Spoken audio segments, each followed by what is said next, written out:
pilećeg filea staviti u šerpu sa vodom, posoliti i kuvati oko pola sata, zatim ohladiti i sitno iseckati.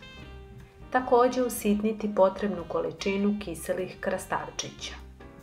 Pomešati piletinu i krastavce, dodati krem sir i dobro sjediniti kako bi se sastojci ravnomerno rasporedili i povezali.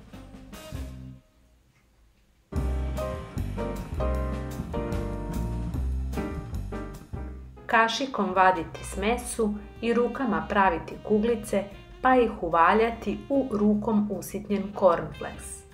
Od ukupne mase dobije se više ili manje kuglica u zavisnosti od toga koliku količinu koristite za jednu.